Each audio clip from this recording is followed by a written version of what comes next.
Salam alaikum, on a un montage à caractère inductif.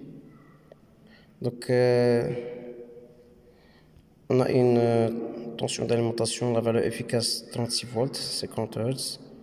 Donc, la charge Z sous la forme complexe 5 plus 6 G oméga. Donc, le travail demandé, calcul de la résistance R du montage, calcul de la réactance X du montage et préciser le type de réactance. Est-ce qu'il est inductif ou bien capacitif? Calcul du module de l'impédance Z, calcul de l'argument phi, c'est-à-dire le décalage du courant par rapport à la tension, calcul de du facteur de puissance K. Dans ce cas-là, K est égal au cosinus phi, puisqu'il s'agit d'une charge non déformante. Voilà, calcul du courant efficace, partie active, partie réactive du courant, traçage du triangle d'impédance, calcul du P, Q, S par les deux méthodes. Donc Z égale à X plus ou moins GY sous la forme complexe. X c'est la partie réelle du Z, plus ou moins Y c'est la partie imaginaire. Donc on a Z égale 5 plus G, 6G, X égale à 5. Y égale plus 6 oméga. Donc c'est un montage RL série. Donc R, la résistance R égale à X égale à 5 ohms. N'a rien à voir avec XL. XL égale à plus Y égale, qui est égal à 6 oméga. Voilà le montage. Donc c'est un montage RL en série. R égale à 5 ohms, XL égale à 6 ohms. Donc on doit calculer l'inductance. Puisque XL égale à 6 oméga qui est égal à L fois W, c'est-à-dire L, l'inductance égale à XL sur W, ça fait 0,019 Henry, ça fait 19 millihenry. C'est une réactance inductive. Le module de Z égale à R carré plus XL carré racine, ça fait 7,81 oméga. Tangente de phi égale à XL sur R, 6 sur 5, ça fait 1,2. Alors que phi égale à l'arc tangent, c'est l'argument. L'arc tangent de 1,2, ça fait 50,19 degrés.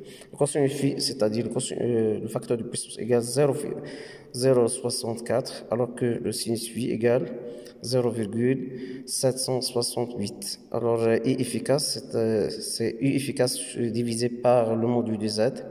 Donc, ça fait 4,609 ampères. La partie active, et active, c'est le courant fois le cosinus phi. Donc, ça fait 2,95 ampères. Alors que la partie réactive du courant IR égale 4,609 fois 0,768. Donc, ça fait 3,54 ampères réactifs. Donc, sous la matrice, donc, I efficace sous la matrice 2,95 ampères, 3,54 ampères réactifs. Voilà le triangle d'impédance R, XL et Z. Voilà. Donc, c'est une charge arrière. Voilà. 5 ohms, 6 ohms.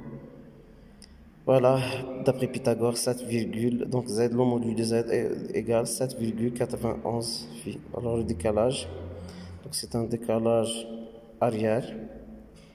C'est un décalage, voilà, arrière. Donc, voilà, le courant, il est en retard de 50,19 degrés par rapport à la tension. Donc, puisque Z égale à 5 plus 6G, donc efficace égale 4,609. Donc, P, la puissance active égale 5 fois 4,609 au carré. Donc, ça fait 106,21 watts. On va calculer la puissance réactive Q égale à Y fois I au carré. Donc, ça fait 6 fois 4,609 au carré. Ça fait 127,45 var. D'après Pythagore, S égale P carré plus Q carré, racine carrée.